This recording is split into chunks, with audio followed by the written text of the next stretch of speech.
ஹைங்க அனைவருக்கும் வணக்கம். இன்னைக்கு நம்ம கலங்கரை விளக்கம், அதாவது 7th டேர்ம் 2ல இயல் 1 வந்து பாத்திரலாம். சரிங்களா? ஏன்னா இன்னைக்கு நம்ம இந்த பாடம் படிக்கணும் இல்லைங்களா?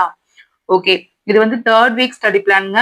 யாராவது நியூ ஸ்டூடெண்ட் வந்து இது பாக்குறீங்கன்னா ஃபர்ஸ்ட் வீக் ஸ்டடி பிளான் படி படிச்சுட்டு வாங்க. ரெகுலரா வந்து படிச்சுட்டு வாங்க. நம்மளோட டெய்லி லைவ் அட்டன் பண்ணுங்க.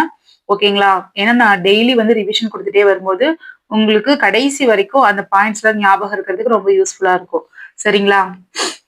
சரி, ஓகே. கலங்கரை விளக்கம் பாத்திரலாங்க. ஓகே. கடலும் கடல் சார்ந்த இடமும் தமிழரின் வாழ் நிலங்களுள், அதாவது கடலும் கடல் சார்ந்த பகுதிகளும் வந்துட்டு நெய்தல் நிலம்னு சொல்லுவாங்க. சரிங்களா? கடலோடு வாழ்ந்த தமிழர் தம் தொழில்நுட்ப அறிவால் களம் படைத்து அதனை கொண்டு மீன் பிடித்தும் வணிகம் செய்தும் வாழ்ந்து வந்தனர். கடற்பயணம் சென்று கரை திரும்ப தமிழர் கண்ட தொழில்நுட்பமே கலங்கரை விளக்கம். சரிங்களா? ஓகே, நம்மளுக்கு அதெல்லாம் தேவையில்ல. நம்ம இதெல்லாம் பாத்திரலாங்க. கடியலூர் உருத்திரன் கண்ணனார் யாருங்க? கடியலூர் உருத்திரன் கண்ணனார் வந்து ஒரு பாடல் வந்து எழுதியிருக்காரு. இது ரொம்ப இம்பார்ட்டன்ட். நம்மளுக்கு யூனிட் 6லயே கவர் ஆகுங்க. கடியலூர் உருத்திரன் கண்ணனார் இவர் வந்துட்டு ஒரு சங்ககால புலவருங்க. கடியலூர் இவர் வாழ்ந்த ஊர் வந்து கடியலூருங்க. இவர் 10 பாட்டுல பெரும்பானாற்றுப்படை, பட்டினப்பாலை இந்த நூல்கள் எல்லாம் வந்து இயற்றியுள்ளார். சரிங்களா? அப்ப இந்த 3 பாயிண்ட் நல்லா பாத்துக்கணும். பெரும்பானாற்றுப்படையின் பாட்டுடை தலைவன் யாருன்னு பாத்தீங்கன்னா தொண்டைமான் இளந்திரையன். யாருங்க? தொண்டைமான் இளந்திரையன். இதுல வந்துட்டு நம்மளுக்கு கொடுத்திருக்கக்கூடியது என்னன்னு பாத்தீங்கன்னா இந்த 346, 351. ஓகேங்களா? அடுத்து, வள்ளல் ஒருவரிடம் பரிசு பெற்று திரும்பும் புலவர். ஒரு வள்ளல் இருக்காங்க. யாருன்னா ஒரு பெரிய அரசன் வச்சுக்கலாம். அவர்கிட்ட வந்துட்டு பாணர் அப்படின்னா பாட்டு பாடுறவங்க. பாட்டு பாடி இப்ப நம்ம அந்த காலத்துல பாத்துருப்போம் இல்லைங்களா? இப்ப ஒரு புலவர் வந்துட்டு பெரிய அரசரை பத்தி புகழ்ந்து பாடும்போது அவருக்கு சில பொற்காசுகள் அதெல்லாம் வந்துட்டு கொடுத்து அனுப்புவாங்க. அந்த நூலை தான் வந்துட்டு அதைத்தான் வந்து இங்க சொல்லியிருக்கிறாங்க. ஓகேங்களா? வள்ளல் ஒருவரிடம் பரிசு பெற்று திரும்பும் புலவர் பாணர் போன்றோர் அந்த வள்ளலிடம் சென்று பரிசு பெற, மத்தவங்களுக்கு நான் போய் இந்த மாதிரி பரிசு வாங்கிட்டு வந்துட்டேன், நீங்களும் போய் வாங்கிக்கோங்க அப்படின்னு வழிகாட்டுதல், இந்த வழியாதான் போகணும் அப்படின்னு சொல்றதுனாலதான் இது ஆற்றுப்படை இலக்கியம் அப்படின்னு சொல்றாங்க. புரிஞ்சுதுங்களா?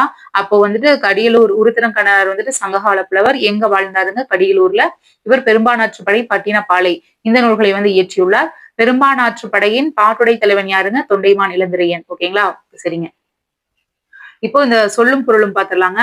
மதலை அப்படின்னா என்னங்க? தூண். மதலைனா தூணுங்க. நெகிழி அப்படின்னா தீச்சுடர். அழுவம்னா கடல்ங்க. வேயா மாடம்னா திண்மையான சாந்து பூசப்பட்ட மாடம், அதாவது வைக்கோல் போன்றவற்றால் வேயப்படாது திண்மையான சாந்து பூசப்பட்ட மாடம். சரிங்களா? அடுத்து, சென்னி அப்படின்னா உச்சி. உறவு நீர் அப்படின்னா பெருநீர் பரப்பு. கரையும்னா அழைக்கும். ஓகேங்களா? சரிங்க. இப்ப இந்த பாடல் பாக்கலாங்க. வானம் ஊன்றிய மதலை போல ஏனி சாத்திய ஏற்றருஞ்சென்னி விண்பொற நிவந்த வேயா மாடத்து இரவில் மாட்டிய இலங்கு சுடர் நெகிழி உறவு நீர் அழுவத்து ஓடுகளம் கரையும் துறை. இந்த பாடல வந்து என்ன சொல்லியிருக்காங்க அப்படின்னா, இந்த கலங்கரை விளக்கமானது வானம் கீழே விழுந்து, எப்படிங்க? வானம் கீழே விழுந்து விடாமல் தாங்கி கொண்டிருக்கும் தூண் போல வந்து அதோட தோற்றம் இருக்குதுங்களாமா. ஏணி கொண்டு ஏற முடியாத உயரத்தை கொண்டிருக்கிறது. அந்த கலங்கரை விளக்கத்தை பத்தி சொல்லியிருக்காங்க. வேயப்படாமல் சாந்து பூசப்பட்ட விண்ணை முட்டும் மாடத்தை உடையது. அம்மாடத்தில் இரவில் ஏற்றப்பட்ட எரியும் விளக்கு கடலில் துறைமுகம் அறியாமல் கலங்கும் மரக்கலங்களை தன் துறைமுகம் நோக்கி அழைக்கிறது. ஓகேங்களா? ஒண்ணும் இல்லைங்க. கலங்கரை விளக்கம் வந்துட்டு இருக்குதுங்க. அதுல இருக்க லைட் வந்து எப்படிங்க? கரெக்டா வந்துட்டு ஒரு கப்பல் வந்துட்டு அங்க வந்து நிக்குது அப்படின்னா அதுக்கு காரணம் என்னங்க? அந்த லைட்டை பார்த்து தானே வருது. ஓகேங்களா? சரி, அவ்வளவுதாங்க. அடுத்து, இது ரொம்ப முக்கியம். 10 பாட்டு நூல்கள்லாம் வந்து பாத்துக்கோங்க. திருமுருக ஆற்றுப்படை, பொருணர் ஆற்றுப்படை, பெரும்பானாற்றுப்படை, சிறுபானாற்றுப்படை, முல்லைப்பாட்டு, மதுரை காஞ்சி, நெடுநல் வாடை, குறிஞ்சிப்பாட்டு, பட்டினப்பாலை, மலைபடு கடாம். சரிங்களா? ஓகே, ரொம்ப முக்கியங்க. நல்லா பார்த்து வச்சுக்கணும். ஓகே. கவின்மிகு கப்பல். கடலும் கப்பலும் கண்ணுக்கு விருந்தாக காட்சியளிப்பவை. அலை வீசும் கடலில் அசைந்தாடி செல்லும் கப்பலை காண நம்மளுக்கு உள்ளம் எப்படிங்க? ரொம்ப ஹாப்பியா இருக்குன்றாங்க. அச்சம் தரும் கடலில் அஞ்சாது கப்பலோட்டியவர் நம் தமிழர். காற்றின் துணை கொண்டு கப்பலை செலுத்திய நம் முன்னோரின் திறத்தை சங்க பாடலின் வழி அறிவோமா? ஓகே. மருதன் இளநாகனார். மருதன் இளநாகனார். உலகு கிளர்ந்தன்ன உருகெழு வங்கம் புலவு திரை பெருங்கடல் நீரிடை போல இரவும் எல்லையும் அசைவு இன்று ஆகி விரைசெலல் இயற்கை வங்கூழ் ஆட்ட கோடு உயர் திணிமணல் அகன்துறை நீகான் மாட ஒல்லெறி மருங்கு அறிந்து ஒய்ய. இந்த பாடலுக்கான பொருள் நம்ம பார்க்கலாங்க.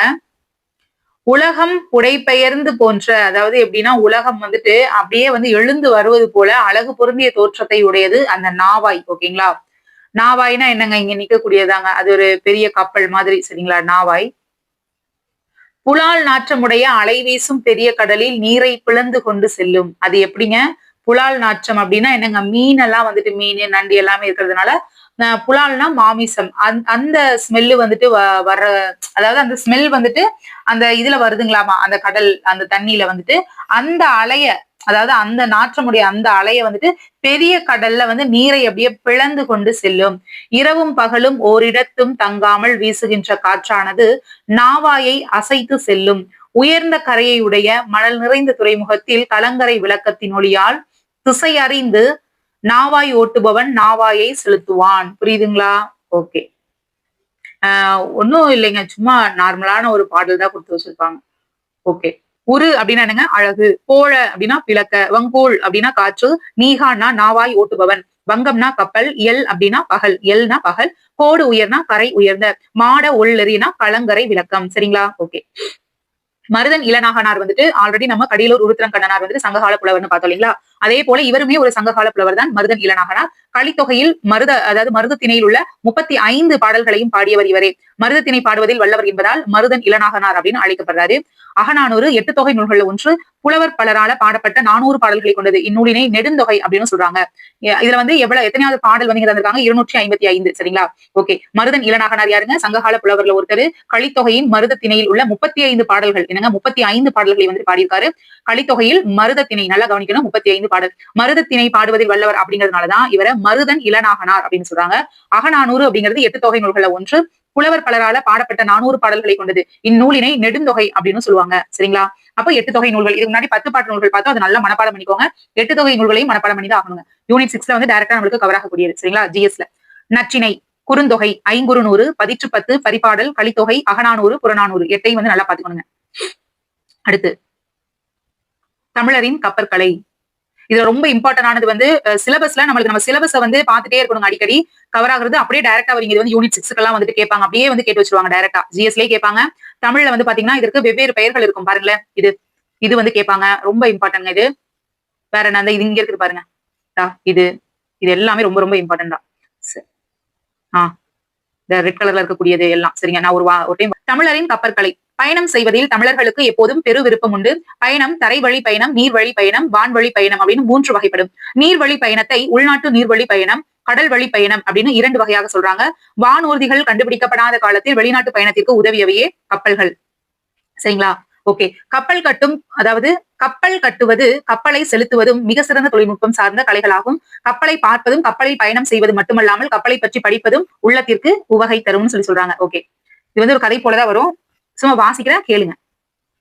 ஆனா இம்பார்ட்டன்ட் பாயிண்ட்ஸ் வந்து நிறைய இருக்கும். நான் அழுத்தமாக ஒரு 2-3 முறை சொல்லக்கூடியது நல்லா மைண்ட்ல நிப்பாட்டிக்கணும். சரிங்களா? மழை என்றதுமே நம்ம குழந்தைகளின் நினைவுக்கு வருவது காகித கப்பல். ஆமா தானங்க, நம்ம சின்ன வயசுல காகித கப்பல்ல விடுவோம் இல்லைங்களா? மழை நீரில் காகித கப்பல் விட்டு விளையாடாத குழந்தைகளே இல்லை எனலாம். அந்த அளவிற்கு நம் ஆழ் மனதில் கப்பல் இடம்பெற்றுள்ளது. பழங்காலம் முதல் தமிழர்கள் கப்பல் கட்டும் கலையில் சிறந்திருந்தனர். மரபு தொடர்ச்சி என்று இதனை வந்து கூறலாம். தமிழர்கள் கப்பலை கட்டினர் என்பதற்கும் கப்பல் மூலம் வெளிநாடுகளுக்கு சென்றனர் என்பதற்கும் நம் இலக்கியங்களில் ஏராளமான சான்றுகள் வந்து சொல்லப்பட்டிருக்குங்க. நமக்கு கிடைத்துள்ள நூல்களிலேயே மிகவும் பழமையானது தொல்காப்பியம். இது நம்ம படிச்சிருப்போம் இல்லைங்களா? 6லயே வந்து படிச்சிருப்போம் நம்ம. ஓகே. அந்நூல் முன்னீர் வழக்கம் எனும் கடற்பயணத்தை குறிப்பிடுகிறது. அப்போ முன்னீர் வழக்கம் அப்படிங்கக்கூடிய கடற்பயணம் பற்றி குறிப்பிடக்கூடிய நூல் எதுங்க? நம்ம தொல்காப்பியம். சரிங்களா? தொல்காப்பியர் காலத்திற்கு முன்பே தமிழர்கள் கடல் பயணம் செய்துள்ளனர். பாத்துக்கோங்க, யாருடைய காலத்திற்கு முன்பே? தொல்காப்பியர். ஓகேங்களா? அப்ப இது 2 இம்பார்ட்டன்டான பாயிண்ட். அடுத்து கடலோடா கால்வல் நெடுந்தேர் கடலோடும் நாவாயும் ஓடா நிலத்து அப்படிங்கிற திருக்குறள் திருவள்ளுவர் காலத்திலேயே பெரிய கப்பல்கள் இருந்தன என்பதற்கு சான்றாகும். பூம்புகார் துறைமுகத்திலிருந்து கப்பல் மூலம் பொருள்கள் ஏற்றுமதியும் இறக்குமதியும் செய்யப்பட்டன என்பதை பட்டினப்பாலை விரிவாக விளக்குகிறது. சரிங்களா? உலகு கிளர்ந்தன்ன உருகழு வங்கம். அதாவது பெரிய கப்பலை வந்து அகநானூறு வந்து சொல்லுதுங்க. பெரிய கப்பலை வந்து எதுங்க சொல்லுது? அகநானூறு. பதிற்று 10 அப்படிங்கக்கூடிய நூல் என்ன சொல்றாங்க? எந்தெந்த நூல் எதுன்னு பாத்துக்கணும். ரொம்ப ரொம்ப இம்பார்ட்டன்ட் இந்த லெசன், நல்லா படிக்கணுங்க. பதிற்று 10ல என்னங்க சொல்றாங்க? அருங்கலம் தரிய நீர்மிசை நிவக்கும் பெருங்கடி வங்கம். வங்கம். ஓகேங்களா? அதாவது இது பதிற்று 10ல என்ன சொல்ல வராங்கன்னு பாத்துக்கணும். அகநானூறுல என்ன சொல்றாங்கன்னு பாத்துக்கணுங்க. சரிங்களா? சேந்தன் திவாகரம் நிகண்டுங்கிற நூல்ல பல வகையான கப்பல்களின் பெயர்கள் வந்து குறிப்பிட்டிருக்காங்க. மூலமாக தமிழர்கள் கப்பல் கட்டும் தொழிலில் பரந்துபட்ட அறிவு பெற்றிருந்தார்கள் அப்படின்னு தெரிய வருதுங்க. எதுங்க? இந்த நிகண்டு நூலின் மூலமாக. அடுத்து நீர்வழி பயண தொடக்கம்.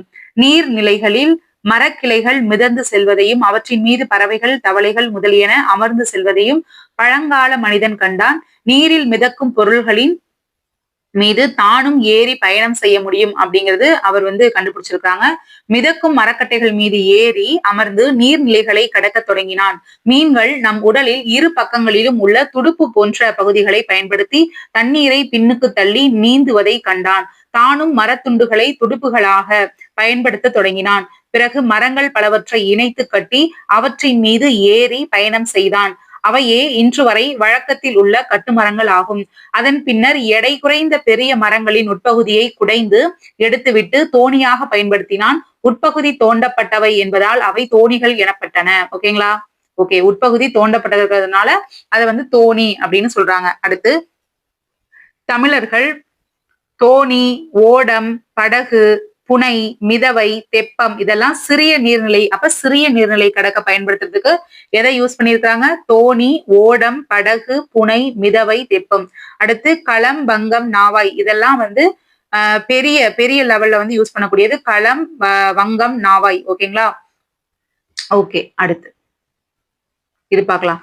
நியூசிலாந்து நாட்டு வெலிங்டன் அருங்காட்சியகத்துல பழங்கால தமிழ்நாட்டு கப்பல்களில் பயன்படுத்தப்பட்ட மணி அப்படிங்கிறது தமிழர்கள் அயல் நாடுகளுக்கு கப்பல்களுக்கு போய் அங்க வந்துட்டு எல்லாம் வணிகம் பண்ணிருக்கிறாங்க அப்படிங்கிறதுக்கு உண்டான ஒரு சான்றாக சொல்லப்படுது. புரியுதுங்களா? சோ பிற்கால சோழர்களின் ராசராச சோழனும் ராசேந்திர சோழனும் பெரிய கப்பற்படையை கொண்டு பல நாடுகளை வென்றனர் அப்படின்னு சொல்லப்படுது. இதன் அடிப்படையில என்னங்க நம்ம தெரிஞ்சுக்கிறோம்? இந்த சோழ அரசர்கள் எல்லாமே வந்துட்டு என்ன பண்ணிருக்கிறாங்க? பல நாடுகளை போய் ஜெயிச்சுட்டு வந்திருக்கிறாங்க அப்படின்னு இது மூலமா நம்மளுக்கு தெரிய வருது. நியூசிலாந்து நாட்டு வெலிங்டன் அருங்காட்சியகத்துல, ஓகேங்களா, அங்கதான் வந்து பழங்கால தமிழ்நாட்டு கப்பலில் யூஸ் பண்ண இந்த மணி வந்துட்டு அங்க கிடைச்சிருக்குன்னு சொல்லி சொல்றாங்க. ஓகேங்களா? ஓகே, அடுத்து கப்பல் கட்டும் கலை. தமிழர்கள் முற்காலத்திலேயே கப்பல் கட்டும் கலையை நன்கு அறிந்திருந்தனர். கப்பல் கட்டும் கலைஞர்கள் கம்மியர் அப்படின்னு அழைக்கப்பட்டிருக்காங்க. யாருங்க? கப்பல் கட்டக்கூடிய கலைஞர்கள் யாருங்க? கம்மியர். களஞ்சை கம்மியர் வருகன கூயிங்கிறது காதை. ஓகேங்களா? ஓகே, இது வந்து மணிமேகலை, இங்க வந்து மணிமேகலை புக்ல வந்துட்டு இடம்பெற்றிருக்கு. பெருந்திரளான மக்களையும் பொருள்களையும் ஏற்றி செல்லும் வகையில் பெரிய கப்பல்களை தமிழர் உருவாக்கினர். நீண்ட தூரம் கடலிலேயே செல்ல வேண்டி இருந்ததால கப்பலை பாதுகாப்பானவையாகவும் வலிமை மிக்கவையாகவும் உருவாக்கியிருக்காங்கன்னு சொல்றாங்க. கப்பல் கட்டுவதற்கு உரிய மரங்களை தேர்ந்தெடுப்பதில் தமிழர்கள் மிகுந்த கவனம் செலுத்தினர். கப்பல்கள் தண்ணீரிலேயே இருப்பவை என்பதால் தண்ணீரால் பாதிப்பு அடையாத மரங்களையே கப்பல் கட்ட பயன்படுத்தினர். நீர்மட்ட வைப்பிற்கு பாருங்க, இது ரொம்ப இம்பார்ட்டன்ட் பார்த்துக்கோங்க. நீர்மட்ட வைப்பிற்கு வேம்பு, இலுப்பை, புன்னை, நாவல் போன்ற மரங்களை வந்து யூஸ் பண்ணியிருக்காங்க. பக்கங்களுக்கு தேக்கு, வெண்தேக்கு போன்ற மரங்களை வந்து யூஸ் பண்ணியிருக்காங்க. மரத்தின் வெட்டப்பட்ட பகுதி வந்துட்டு என்னங்க? வெட்டப்பட்ட இந்த பகுதி தான் வெட்டுவாய்ன்னு சொல்றாங்க. அதன் நிறத்தை கொண்டு மரத்தின் தன்மையை அறிவர். அதோட கலரை வச்சு இது என்ன விதமான மரம்னு கண்டுபிடிச்சிருவாங்களாமா. அடுத்து கண்ணடை என்பது இழைத்த மரத்தில் காணப்படும் உருவங்கள் ஆகும். என்னங்க? கண்ணடை. கண்ணடைன்னா என்னங்க? இழைத்த மரத்தில் காணப்படும் உருவங்கள். மேலும் சுழி உள்ள மரங்களை பயன்படுத்தாமல் தவிர்த்தனர். ஓகேங்களா? சுழி ஏதாவது இருக்குன்னா அதை வந்து யூஸ் பண்ண மாட்டாங்களாமா. நீளம், அகலம், உயரம் இதெல்லாம் சரியான முறையில கணக்கிட்டு கப்பல்களை வந்துட்டு உருவாக்கி இருக்காங்க. இவற்றை தச்சுமுலாம் அப்படிங்கக்கூடிய நீட்டல் அளவை ரெட் கலர்ல இருக்கிறத நல்லா பாத்துக்கோங்க. பெரிய படகுகளின் முன் பக்கத்தை முன்பகுதியை என்ன எப்படிங்க பண்ணியிருக்கிறாங்க? யானை, குதிரை, அன்னம் இந்த மாதிரியான ஒரு டிசைன்ல வந்து வடிவமைச்சிருக்காங்க. கரிமுக அம்பி. கரினா என்னன்னு பாத்தீங்கன்னா யானைங்க. பரிமுக அம்பி, பரினா வந்து குதிரை. இதெல்லாம் வந்துட்டு சொல்றாங்க. அடுத்து மரங்களையும் பலகைகளையும் ஒன்னோட ஒன்னை இணைக்கும் போது அதுக்கு இடையே தேங்காய் நார், பஞ்சு ஆகியவற்றை ஒன்றை வைத்து நன்றாக இறுக்கி ஆணிகளை வந்து அரைந்தனர். சுண்ணாம்பையும் சணலையும் கலந்து அரைத்து அதில் எண்ணெய் கலந்து கப்பலில் அடிப்பகுதியில் பூசினர். இதனால் கப்பல்கள் பழுதடையாமல் நெடுங்காலம் உழைத்தன. இம்முறையை இத்தாலி நாட்டை சேர்ந்த மார்க்கோ போலோ எனும் கடற்பயணி வியந்து பாராட்டியுள்ளார். இரும்பு ஆணிகள் துருப்பிடித்து விடும் என்பதால் மரத்திலான ஆணிகளை வந்து யூஸ் பண்ணிருக்கிறாங்க. ஆணிகளை வந்துட்டு என்னங்க சொல்லியிருக்கிறாங்க, தொகுதி அப்படின்னு குறிப்பிட்டிருக்காங்க. அடுத்து பாய்மர கப்பல், காற்றின் உதவியால் செலுத்தப்படும் கப்பல்கள் பாய்மர கப்பல் அப்படின்னு சொல்றாங்க. காற்றோட உதவி இல்லாம அதை வந்து யூஸ் பண்ண முடியாது. ஓகேங்களா? சோ பெரிய பாய்மரம், திருக்கைத்தி பாய்மரம், காண பாய்மரம், கோசு பாய்மரம். அப்போ இது என்னென்னலாம் இருக்குன்னு பாத்துக்கணும். பெரிய பாய்மரம், திருக்கைத்தி பாய்மரம், காண பாய்மரம், கோசு பாய்மரம் போன்ற பல வகையான பாய்மரங்களை தமிழர் பயன்படுத்தினர். பாய்மரங்களை கட்டும் கயிறுகளும் பல வகையாக இருந்தன. ஆஞ்சான் கயிறு, தாம்பாங்கயிறு, வேடாங்கயிறு, பளிங்கை கயிறு, மூட்டங்கயிறு, இளங்கயிறு அப்படின்னு பல்வேறு பெயர்கள் வந்துட்டு இருக்கு. அது கூட இன்னொரு பெயர் கோடிப்பாய் கயிறு, இதெல்லாம் இருக்கு. பாய்மர கப்பலின் பாய், கயிறு ஆகியவற்றில் பழுது ஏற்படும் பொழுது அவற்றை மரப்பிசின் கொண்டு இணைத்தனர் அப்படின்னு சொல்லிட்டு பரிபாடல் வந்து சொல்லுது. என்னங்க, மரப்பிசின் கொண்டு இணைத்ததை எதுங்க சொல்லுது? பரிபாடல். ஓகேங்களா? அடுத்து, ஆங்கிலேயர் கட்டிய கப்பல்களை 12 ஆண்டுகளுக்கு ஒரு முறை, 12 வருஷத்துக்கு ஒரு டைம் நம்ம வந்து பழுது பார்க்கணும். ஆனா நம்ம தமிழர் கட்டிய கப்பலை 50 ஆண்டுகள் ஆனா கூட பழுது பார்க்க வேண்டிய அவசியம் இல்லைன்னு யாருங்க சொன்னது? வாக்கர். ஓகேங்களா? வாக்கர் அவர்கள் சொல்லியிருக்காங்க. ரொம்ப ரொம்ப இம்பார்ட்டன்ட். அடுத்து, கப்பலின் உறுப்புகள். இந்த பாடமே இம்பார்ட்டன்ட் தாங்க. கப்பல் பல்வேறு வகையான உறுப்புகளை உடையது. இயரா, பருமல், வங்கு, கூம்பு, பாய்மரம், சுக்கான், நங்கூரம். இதெல்லாம் வந்து கப்பலின் உறுப்புகள்ல சிலது அப்படின்னு சொல்லியிருக்காங்க. அப்போ கப்பலின் உறுப்புகள் என்னென்னங்க? எரா, பருமல், வங்கு, கூம்பு, பாய்மரம், சுக்கான், நங்கூரம். இதெல்லாம் வந்துட்டு என்னங்க? கப்பலோட உறுப்புகள். கப்பலின் முதன்மையான உறுப்பாகிய அடிமரம் எரா அப்படின்னு சொல்றாங்க. என்னங்க முதன்மையான உறுப்பு? என்னங்க? எரா. அடுத்து, குறுக்கு மரத்தை பருமல்னு சொல்லுவாங்க. கப்பலை செலுத்துவதற்கும் உரிய திசையில் திருப்புவதற்கும் பயன்படும் முதன்மையான கருவி என்னங்க? சுக்கான்னு சொல்றாங்க. கப்பலை நிலையாக ஓரிடத்தில் நிறுத்தி வைக்க உதவும் உறுப்பு வந்து நங்கூரம் ஆகும். சமுக்கு எனும் ஒரு கருவியையும் கப்பலில் பயன்படுத்தினர் அப்படின்னு சொல்லி கப்பல் சாஸ்திரம்ங்கிற நூல் வந்து குறிப்பிடுகிறது.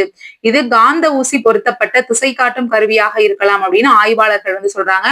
கப்பல் செலுத்துபவரை மாலுமி, மீகாமன், மீகான், கப்பல் ஓட்டி முதலிய பெயர்களால வந்துட்டு அழைக்கிறாங்க. அப்ப இது ரொம்ப இம்பார்ட்டன்ட்ல பாத்துக்கணும். சரிங்களா? ஓகே, இந்த ரெட் கலர்ல இருக்கிறதெல்லாம் நல்லா பாத்துக்கணுங்க. கப்பலை செலுத்தும் முறை. காற்றின் திசையை அறிந்து கப்பலை செலுத்தும் முறையை தமிழர்கள் நன்கு அறிந்திருந்தனர். இந்த உண்மையை நலி இரு முன்னீர் நாவாய் ஓட்டி வழினா காற்று வழி தொழில் ஆண்ட உறவோன் மருக அப்படின்னு புறநானூற்று பாடலடிகள்ல வந்து சொல்றாங்க. ஓகேங்களா? அடுத்து, வெண்ணி குயத்தியார். இது சொன்னது யாருங்க? வெண்ணி குயத்தியார். வெண்ணி குயத்தியார் கடலில் காற்று வீசும் திசை, கடல் நீரோட்டங்களின் திசை, இதெல்லாம் வச்சு தமிழர்கள் அவங்களோட பட்டறிவை நன்கு அறிந்து அதுக்கு ஏத்த மாதிரியே உரிய காலத்துல சரியான திசையில வந்து கப்பலை வந்து செலுத்தினர். திசை காட்டும் கருவியை பயன்படுத்தியும் வானில், அதாவது வானில் தோன்றும் விண்மீன்களின் நிலையை வைத்தும் திசையை அறிந்து கப்பலை செலுத்தினர். கப்பல் ஓட்டும் மாலுமிகள் சிறந்த வானியல் அறிவையும் பெற்றிருந்தனர். கோள்களின் நிலையை வைத்து புயல், மழை போன்றவை தோன்றும் காலங்களையும் கடல் நீர் பொங்கும் காலத்தையும் அறிந்து தகுந்த காலத்தில் கப்பல்களை செலுத்தினர். ஓகே, சும்மா இன்ஃபர்மேஷன். கலங்கரை விளக்கம். ஓகே, இந்த டைம்ல நான் கேக்குறேங்க, அந்த கலங்கரை விளக்கம் அந்த பாடலோட அந்த ஆசிரியர் யாருங்க? அந்த பாட்டை எழுதினவர் வந்து யாருங்க? சொல்லுங்க பாக்கலாம். கடலில் செல்லும் கப்பல்களுக்கு துறைமுகம் இருக்கும் இடத்தை காட்டுவதற்கு அமைக்கப்படுவது கலங்கரை விளக்கம். உயரமாக கோபுரத்துல உச்சியில வந்துட்டு ஒளி வீசும் விளக்கு வந்துட்டு செட் பண்ணிருப்பாங்க. அது வந்து களம் அப்படின்னா கப்பல். ஓகே, களம்னா கப்பல், நமக்கு தெரியும் இல்லைங்களா? கரைதல் அப்படின்னா என்னங்க? அழைத்தல். சோ கப்பலை அழைக்கும் விளக்கு அப்படிங்கிற பொருள்ல கலங்கரை விளக்கம் எனப்பட்டது அப்படிங்கிறாங்க. ஓகே, இந்த பாக்ஸ் பார்த்தலாம். கடல் ஆமைகள் இனப்பெருக்கத்துக்காக தகுந்த இடம் தேடி நீண்ட தூரம் பயணம் செய்கின்றன. இவை செல்லும் வழியை செயற்கைக்கோள்கள் மூலம் தற்போது ஆராய்ந்துள்ளனர். அவ்வழியில் உள்ள நாடுகளுடன் தமிழர்கள் வணிக தொடர்பு கொண்டு இருந்ததை அறிய முடிகிறது. எனவே பழந்தமிழர்கள் ஆமைகளை வழிகாட்டிகளாக பயன்படுத்தி கடல் பயணம் செய்து இருக்கலாம் எனும் கருத்தும் உள்ளது. சரிங்களா? அடுத்து, பெரிய கப்பல் துறைமுகத்தில் கரைக்கு அருகில் வர இயலாது. எனவே கப்பலில் வரும் பொருள்களை தோணிகள் மூலம், எப்படிங்க? தோணிகள் கொண்டு கரைக்கு கொண்டுட்டு வர்றாங்க. இந்த செய்தி நம்மளுக்கு எதன் வழியாக தெரிய வருதுன்னா, புறநானூற்று பாடல்ல களம் தந்த பொற்பரிசம் களி தோணியால் கரை சேர்க்குந்து அப்படிங்கக்கூடிய வரி மூலமா நம்மளுக்கு தெரிய வருது. அடுத்து, முற்காலத்தில் மக்கள் பயணம் செய்வதற்கு மட்டும் இல்லாமல் போர் புரியவும் கப்பல்களை வந்து யூஸ் பண்ணியிருக்காங்க. ஆனா இந்த காலத்துல பெரும்பாலும் பொருள்களை ஏற்றி செல்லவே கப்பல்கள் பயன்படுத்தப்படுகின்றன. அவற்றை சரக்கு கப்பல்கள்னு சொல்றாங்க. போருக்கு பயன்படும் பெரிய கப்பல்களும் இன்று உள்ளன.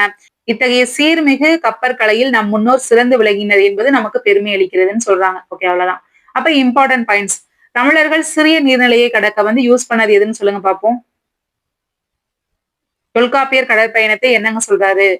கப்பலை உரிய திசையில் திருப்புவதற்கு பயன்படும் கருவி எதுங்க? ஓகே, இதெல்லாம் ரொம்ப ஈஸி. இப்ப நீங்க என்ன மேல படிச்சீங்களோ அதுதான் வந்து இதுக்கு ஆன்சரா வரும். இது வந்து நீங்க தான் பண்ணி பார்க்கணும். ஓகேங்களா? ஆழ்கடலின் அடியில், இதுல ஒன்னும் இதா இருக்காது. சும்மா கதை மாதிரிதான் இருக்கும். இது தேவையே இல்லைங்க.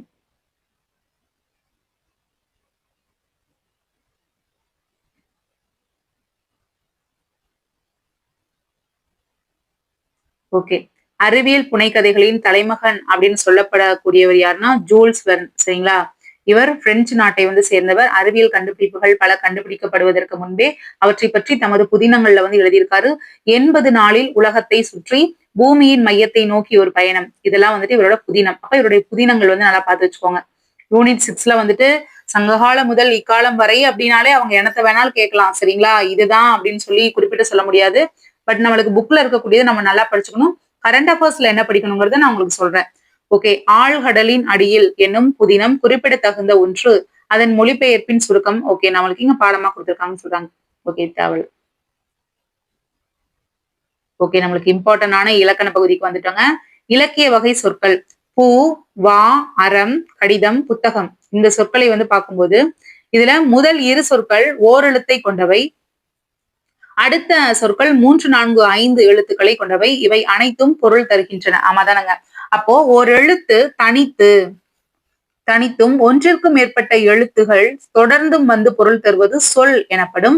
மொழி, பதம், கிளவி என்பன சொல் எனும் பொருள் தரும் வேறு சொற்களாகும். அடுத்து இலக்கண முறைப்படி சொல்ல போனோம்னா பெயர் சொல், வினைச்சொல், இடைச்சொல், உரிச்சொல் என சொற்கள் 4 வகைப்படும் என்பதை நம்ம ஆல்ரெடி படிச்சிருப்போம் இல்லைங்களா?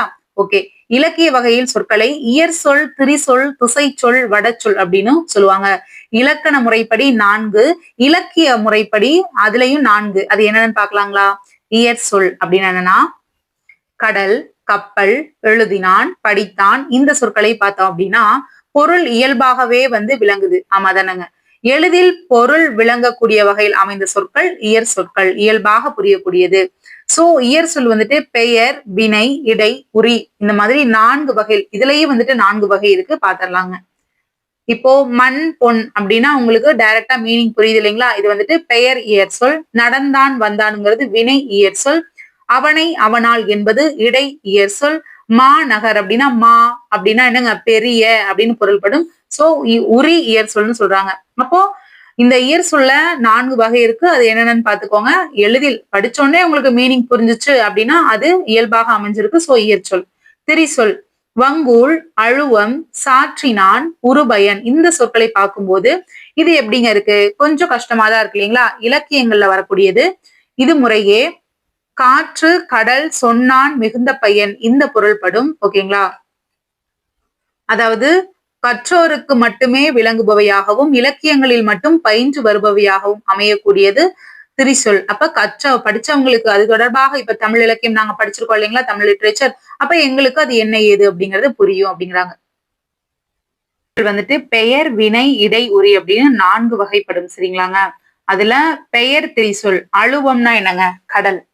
அதாவது ஒரு பெரிய நீர் பரப்பை வந்து குறிக்கக்கூடியது. வங்கம்னா என்னங்க? கப்பல். மேல பார்த்தோம் இல்லைங்களா? ஓகே. இயம்பினான், பயின்றாள். பயின்றாள்னா பயிலக்கூடியது, படிக்கிறது. இயம்பினான்னா சொல்லக்கூடியது. சரிங்களா? சொல்றது அப்படின்னு மீனிங். அன்ன, மான அப்படின்னு என்னங்க? அது ஒரு இடைச்சொல். இப்ப எப்படிங்க? போல, மற்றும் அப்படின்னு யூஸ் பண்ற மாதிரிங்க. கூர், களி அப்படின்னா மிகுதியான அப்படிங்கக்கூடிய. மா அப்படின்னு என்னங்க? பெரிய அப்படின்னு பொருள்படும் இல்லைங்களா? அதுவுமே மிகுதியான அப்படின்னு பொருள்படும். சோ அதே மாதிரிதான் நம்மளுக்கு உரிச்சொல். இலக்கியங்கள்ல கூர், களி அப்படிங்கிறது மிகுதியான அப்படின்னு சொல்லிட்டு ஒரு பொருள்படும். சரிங்களா? திரிசொற்களை ஒரு பொருள் குறித்த பல திரிசொற்கள் அப்படின்னும் பல பொருள் குறித்த ஒரு திரிசொல் எனவும் 2 வகையாக சொல்றாங்க. இந்த வங்கம், அம்பி, நாவாய் இதெல்லாம் கப்பல் அப்படிங்கக்கூடிய ஒரே பொருளை தரதுனால இது ஒரு பொருள் குறித்த பல திரிசொற்கள். ஓகேங்களா? இத பாத்துக்கணும். அடுத்து இதழ் எனும் சொல் பூவின் இதழ், உதடு, கண் இமை, பனையேடு, நாளிதழ் ஆகிய பல பொருள்களை தரதுனால இது பல பொருள் குறித்த ஒரு திரிசொல் அப்படின்னு சொல்றாங்க. சரிங்களாங்க? ஓகே. அடுத்து இப்போ திசை சொல் வந்து பாத்திரலாங்க. சாவி, சன்னல், பண்டிகை, ரயில் இதெல்லாம் வந்துட்டு தமிழ்ல என்னதான் வந்து வழக்கத்தில் இருந்தா கூட இது வந்து தமிழ் சொற்கள் அல்ல. அதாவது பிற மொழியில இருந்து தமிழுக்கு வந்தது அப்படின்னு சொல்றாங்க. ஓகேங்களா? வடமொழி தவிர பிற மொழிகளில் இருந்து வந்து தமிழில் இடம்பெறும் சொற்கள் திசை சொற்கள் அப்படிங்கிறாங்க. முற்காலத்துல பாண்டி நாட்டை தவிர தமிழ்நாட்டின் பிற பகுதிகளில் வழங்கிய அதாவது பாண்டி நாட்டை தவிர தமிழ்நாட்டுல வேற பகுதிகள்ல கேணி அப்படின்னா கிணறுங்க, பெற்றம் அப்படின்னா பசு, இந்த சொற்களை திசை சொற்கள் அப்படின்னு சொல்றாங்க. ஓகேங்களா? அந்தந்த பகுதியில சொல்லக்கூடியது. ஓகேங்களா? சரிங்க. இப்ப நம்ம வட சொல் பாத்திரலாம். ஆல்ரெடி ரெக்கார்ட் பண்ணிட்டேங்க. அந்த மைக் வேற ஆஃப் ஆயிடுச்சு போல. சரிங்க. வட சொல் வருடம், மாதம், கமலம், விடம், சக்கரம் அப்படின்னு சொல்லி தமிழ்ல வந்து சொல்றாங்க. இருந்தாலும் இது தமிழ் சொல் கிடையாது. வடமொழி அதாவது சமஸ்கிருத மொழி சொல்ல இருந்து எடுக்கப்பட்டதுன்னு சொல்றாங்க. ஓகேங்களா? வடமொழியிலிருந்து வந்து தமிழில் இடம்பெறதுனால இது வட சொல்னு சொல்றாங்க. இந்த வட சொல்ல தற்சமம், தற்பவம்னு இரண்டாக பிரிக்கிறாங்க. தற்சமம்னா ஒண்ணு இல்லைங்க. அது வந்து இப்போ வட சொல்ல என்ன சொல்றாங்களோ அதாவது கமலம், அலங்காரம் அப்படிங்கக்கூடியது தமிழ்லையும் அதே போலயே வந்து சொல்லக்கூடியது தற்சமம். இப்ப லக்ஷ்மி அப்படிங்கறத இலக்குமி அப்படின்னும், விஷம் அப்படிங்கறத விடம் அப்படின்னும் நம்ம தமிழ் எழுத்துக்களால மாத்தி சொல்லக்கூடியதை தற்பவம்னு சொல்றாங்க. புரியுதுங்களா? ஓகே. இப்ப இதுக்கு நீங்க ஆன்சர் பண்ணுங்க பாப்போம். ஓகே. அதுக்கப்புறம் நம்ம இப்ப கலைச்சொல் பாத்திரலாங்க. கலங்கரை விளக்கம்னா லைட் ஹவுஸ், பெருங்கடல்னா ஓஷன், கப்பல் தொழில்நுட்பம், மெரைன் டெக்னாலஜி, கடல்வாழ் உயிரினம் மெரைன் கிரியேச்சர், நீர்மூழ்கி கப்பல் சப்மரைன், துறைமுகம்னா ஹார்பர், புயல்னா ஸ்ட்ராம், மாலுமினா சாய்லர், நங்கூரம்னா ஆங்கர், கப்பல் தளம்னா ஷிப்யார்ட். ஓகேங்களா? ஓகே, நம்ம வெற்றிகரமாக முடிச்சிட்டோம். எல்லாம் நல்லா படிங்க. நெக்ஸ்ட் நான் வந்துட்டு செகண்ட் இயர் வந்து நாளைக்கு வந்து எடுத்து போடுறேன். சரிங்களா? சரிங்க. நன்றி, வணக்கம். எல்லாரும் நம்பிக்கையோட ஃபர்ஸ்ட் படிங்க. முடிக்க முடியுமா, படிக்க முடியுமா அப்படிங்கக்கூடிய கேள்வியெல்லாம் தூக்கி வீசிட்டு பேசாம நிம்மதியா உட்காந்து படிங்க. இப்ப மட்டும்தான் நம்மளால நிம்மதியா படிக்க முடியும். நோட்டிபிகேஷன் வந்ததுக்கு அப்புறம்லாம் பரபரப்பா இருக்கும். மைண்ட் வந்துட்டு ஒரு நிலையிலேயே இருக்காது. அந்த டைம்ல நம்மளால ரிவிஷன் மட்டும் தான் பண்ண முடியும், படிக்க முடியாது. அதனால எதுவுமே யோசிக்காம பேசாம படிங்க. சரிங்களாங்க? ரிவிஷனுக்கு லைவ் கிளாஸ வந்து யூஸ் பண்ணிக்கோங்க. ஓகேங்க. நன்றி, வணக்கம். எல்லாரும் நல்லா படிங்க.